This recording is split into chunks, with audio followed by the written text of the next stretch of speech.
Te voy a... Porque aparte no se crean que sé mucho, ¿verdad? Pero bueno, te tengo que hablar desde la ignorancia para que nos quede súper claro. Un sistema es... Un sistema es el sistema familiar, el inconsciente colectivo familiar a través del árbol genealógico que se ha ido heredando generación tras generación.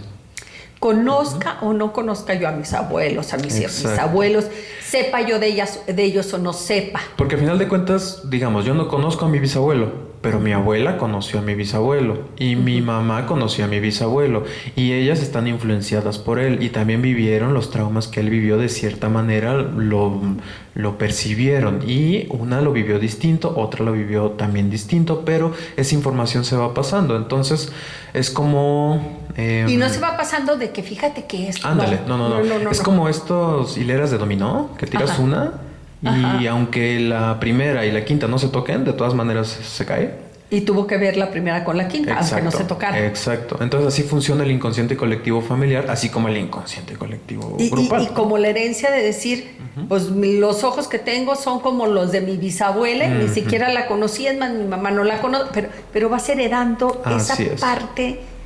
Tanto comportamientos, situaciones de vida, como enfermedades también. Fíjate, y esto es bien chistoso porque sí estamos acostumbrados a cuando nos hacen la historia clínica, nos preguntan, ¿y de su familia quién tiene diabetes? Ah, pues sí, creo que o usted tiene presión alta, ¿y quién? Pero cuando hablamos de lo otro, ¿quién nos pregunta cuando hablamos de lo otro? De todos los traumas. Sí, efectivamente, por ejemplo, ahora que hablas de la diabetes, la diabetes es un tema muy recurrente en México. Y es muy interesante porque hay familias enteras que es como, heredamos la diabetes. Pero la diabetes en sí es un conflicto relacionado con el amor, porque el azúcar para nuestro inconsciente está directamente relacionado con el afecto. Entonces, cuando una persona tiene diabetes, por lo general, puede que haya otros conflictos que tengan que ver con eso, pero por lo general es una creencia de el amor es peligroso. Y entonces, si es una familia con diabetes, es el amor es peligroso en la familia. Y entonces ahí encontramos muchas historias de divorcios, de personas solas. En una familia diabética también he encontrado que todas las mujeres están solas. El hombre o muere o se va. Y es una familia totalmente hecha de mujeres. El hombre es peligroso y el amor que puede dar el hombre es peligroso en esa familia. Entonces todas tienen diabetes. Fíjate, relacionado con el amor. Pero ahora resulta que ya son alérgicos al gluten, a la lactosa. ¿También tiene cosas que ver con esto? Bueno, sí. Y más que la alergia en sí... O intolerables, creo que sé mal la palabra. Por ejemplo, la lactosa tiene que ver con mamá directamente. Entonces ahí vamos a estar tratando a mamá. Y partiendo de las alergias en general, vamos a hablar de que las alergias son una situación de conflicto específica con el alergeno presente. Ejemplo, una paciente tenía alergia en los brazos, le salía salpullido cuando comía durazno. Entonces, en el trabajo terapéutico encontramos un recuerdo reprimido en donde su papá la llevaba a su casa, a la casa de él, cuando ella era niña, pero su mamá no estaba de acuerdo. Entonces un día llega y se la quita de los brazos a papá abajo de un árbol de durazno que estaba en la casa de papá. Entonces, el conflicto detonado directamente en contacto con el alergeno que estaba presente en los brazos, parte interna, que eso principalmente habla de el abrazo. O sea, qué interesante, pero con esto... Punto importante. En la alergia, cuando hay salpullido, suele haber dos tipos. O uno en donde me quiero arrancar la piel, u otro en donde se siente rico. No, ¿y dónde te quieres arrancar la piel? Donde me quiero arrancar la piel, viví una agresión. Cuando se siente rico, viví una separación. Ujú. Ah, Entonces a ella le salió ese sarpullido y era como, ay, estoy bien a gusto rascándome, ¿no? sí, necesito, hasta Sí. como necesito. Oscar, pero entonces todo tiene que ver con nuestros problemas más allá de lo que un médico, y con todo el respeto, pues Sí, claro. mi esposo es médico, ya lo saben, ¿verdad? Así es de que con todo respeto, tenemos que ver nosotros mismos más allá, que el síntoma es nomás un aviso, ¿o qué? Más que un aviso, es una reacción ¿O del una cuerpo. consecuencia? Es una solución. Una solución. Ajá, una solución inconsciente, porque, digamos, en la naturaleza nos vamos a enfermar ante estímulos externos y que va a crear una solución inconsciente a ese estímulo. Pero los humanos, gracias a la inteligencia que tenemos la facilidad de enfermarnos en torno a estímulos que no existen. Entonces, no nos sirve para nada y el estímulo nunca se termina, porque lo creamos nosotros. Entonces creamos los estreses y creamos los conflictos a lo largo de nuestra vida generalmente y se mantienen. Por eso es que la enfermedad, por así decirlo, es útil en la naturaleza para solucionar cosas, pero no es útil en la vida humana porque lo llevamos a un terreno muy abstracto que no es material, que no existe.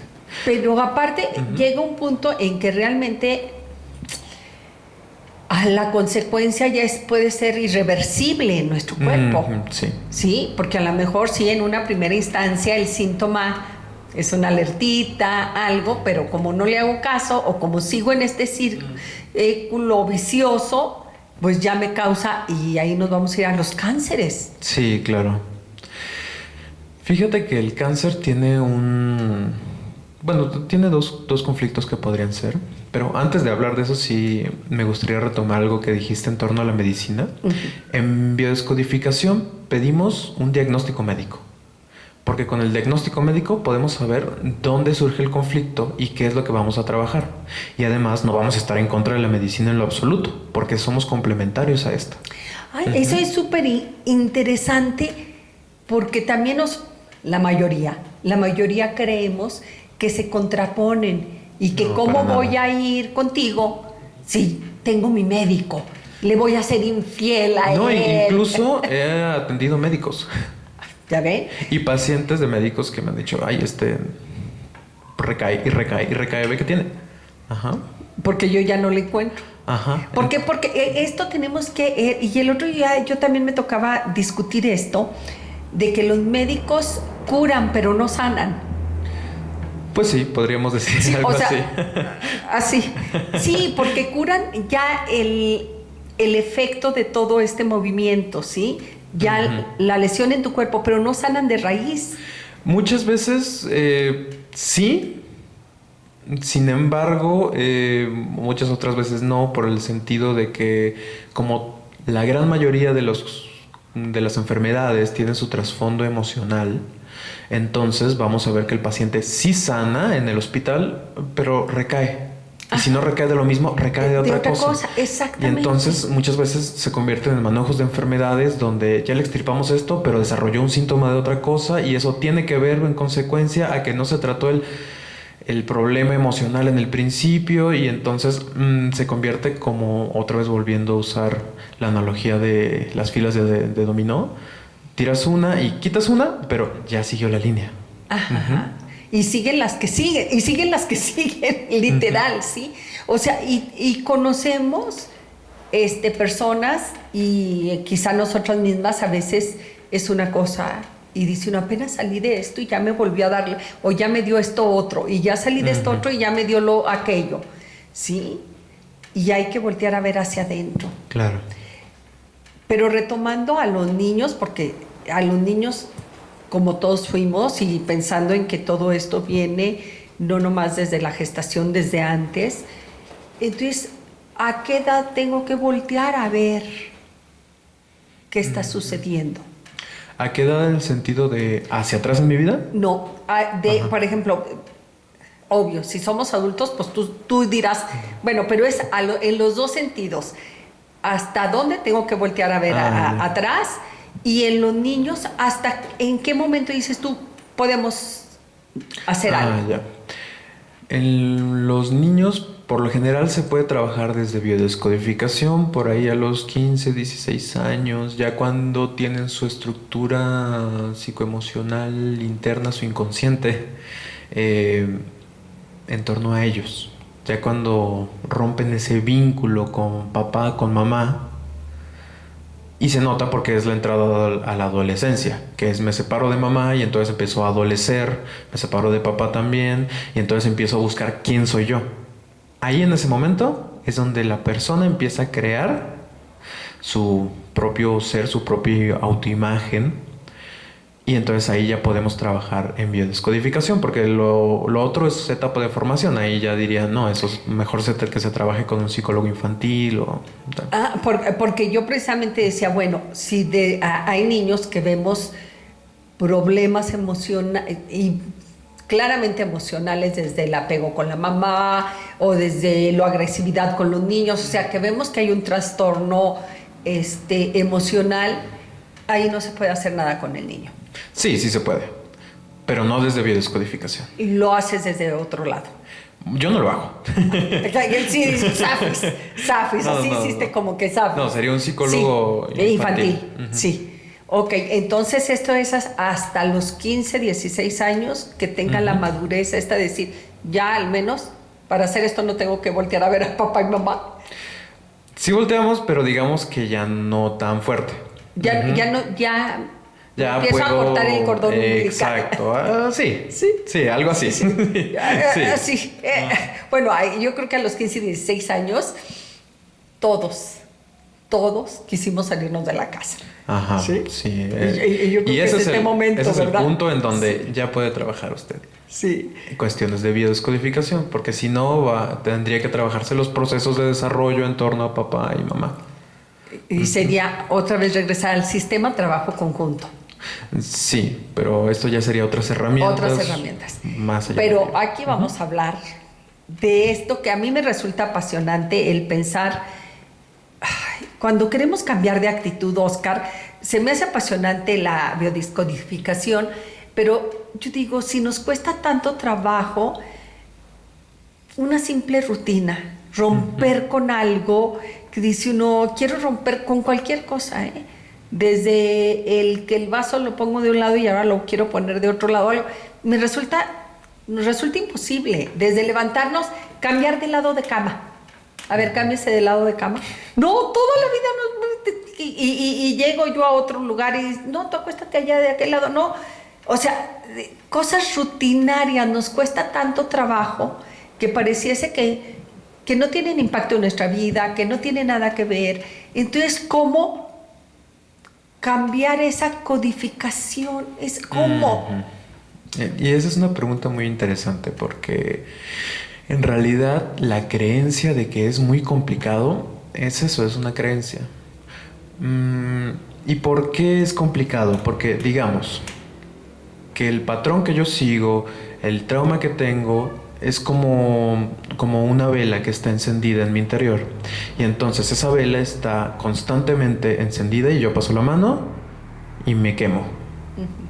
¿Qué se propone con biodescodificación? Que vayamos al trasfondo de dónde se encendió esa vela y entonces nos quememos de verdad y sintamos qué es lo que se reprimió ahí, qué es lo que no se dijo, no se expresó, no se sintió, no se consiguió. ¿Qué fue eso que ese generalmente niño o niña necesitaba que no pudo tener? Protección, amor, afecto, compañía, etcétera, etcétera. Cada quien necesita algo distinto. A lo mejor necesitaba que mamá me volteara a ver. Y entonces vamos ahí y hacemos ese movimiento donde la persona se da ese recurso a sí misma y cambiamos la estructura. Eso quiere decir que no nos vamos a centrar en los patrones específicos que está siguiendo en su vida actual, que sí los podemos nombrar, sí los podemos decir y sí podemos comentarle al paciente, esto quizá no es tan bueno, ¿no? Pero realmente lo cambiamos atrás. A ver, por ejemplo, esto que me dices tú de la mamá, que necesitaba ser vista, de decir, bueno, voy a regresar y voy a ese recurso de decir, ya no necesito que mi mamá me vea, yo me veo a mí. Ajá. Pero una cosa así, porque pues no puedo ir a decirle a mi mamá es que no me viste. Claro, y ¿sabes qué también? Cuando queremos resolver el problema en la actualidad y decirle a mamá, es que nunca me viste, mamá puede ser la persona más buena del mundo y decir, tienes razón, nunca te vi, ahora te voy a ver, ¿qué necesitas? El problema no va a desaparecer. Pues no va a desaparecer. Porque el problema no lo tienes tú ahorita, lo tienes tú hace 30 años, ¿no? Y al hijo no le sirve nada de que lo vea ahorita. Exacto. Le hizo un daño que no la vi hace 30 años y no puedo regresarme. Y entonces, ¿qué hace la persona? Va y revive ese dolor, porque si no lo revive, lo está reviviendo inconscientemente todos los días y no se da cuenta.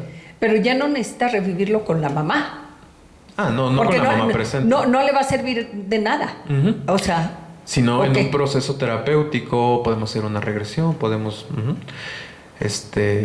tomar varias herramientas y ahí es donde la persona va a ver ese dolor. Y el punto es tocar ese dolor, sentir ese dolor y sentir qué fue lo que faltó para así poder trabajar en cómo se lo puede dar, no a él, al adulto, al niño.